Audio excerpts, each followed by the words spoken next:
Hey everybody, let me just show you this tree because it's starting to develop a really nice root system. Let's have a really close look first. So we've got a root here, nice bit of root coming down here, one here, another one, another one, another one, another one, round the back, and I think there's some more just under there as well. Japanese maple has been pruned to develop a shallow root system. So what has been done is the underside roots, the roots that would normally grow straight down, they've been gradually removed, but the top roots, the lateral roots, the horizontal roots, they've been allowed to grow and develop. And that'll have taken some time, you know. It won't be an instant process, because if you think about it, right, if a large proportion of the roots are growing straight down and you just cut all those off straight away, well, that's how you can damage the trees, that's how you can kill trees. So what you've got to do then is you've got to make it a multi-year process, a process of gradually undercutting the roots while allowing the surface roots to expand and to essentially to take the strain, if you see what I mean. So it'll have started life in a normal plant pot. When it's in that plant pot, the roots will, as I say, be running down, they've been undercut, and the horizontal roots have been allowed to grow sideways. In addition to that, the roots have been combed outwards. So a root hook has been used and it's just been run outwards like this, just untangling all the roots and running outwards, so that all the roots that are left are flowing outwards in a nice sort of pleasing sort of radial pattern. And any larger roots that are coming out at strange angles or coming back on themselves or growing up or growing overly downwards, well, they've been removed, they've been cut off. So it's primarily the combination of those two things, the undercutting along with the combing out, that has encouraged these roots to form in quite a pleasing way. Let's have a look at this beech tree. So much deeper pot. So what I've got to try and do then is I've got to try and start that process off, that process of undercutting.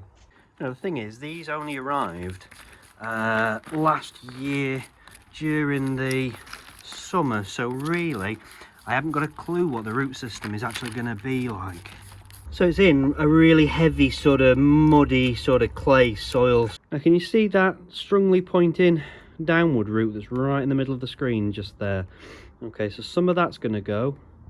A proportion of this stuff that's pointing straight down is going to go. What I can't do is I can't hammer it right back up to here straight away, because there's just not enough small fine fibrous feeder roots for the tree to survive being cut back too heavily. There's a question of balance here. So again, it's going to be a multi-year process. It's going to take probably 2 or 3 sessions of repotting in order to get that root system nice and shallow. I can get it there, but it's going to take time. So as you can see, a fair bit of that has gone, but I do still have a number of those feeder roots we were talking about, where each of the big roots is coming down.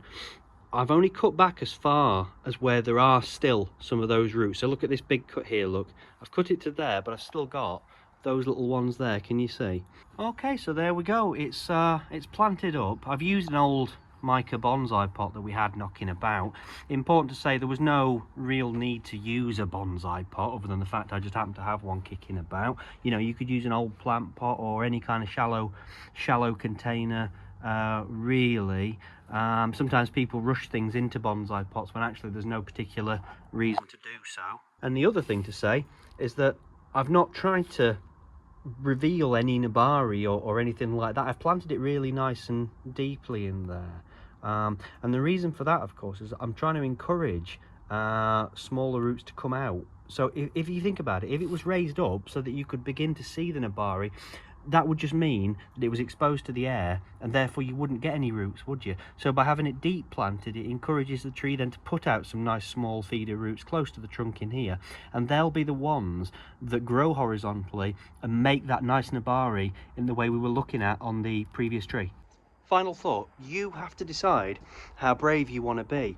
You can't always try and explain to somebody. It's not always that clear. So it takes a bit of experimentation. It takes a few seasons to see how far you can push things. What I can tell you is that if you do things at the right time of year, so in fairly early spring when things are just starting to wake up, then you can be a lot more bold than you would be if you were trying to do any of this sort of stuff when the trees were in leaf or when the weather was hot.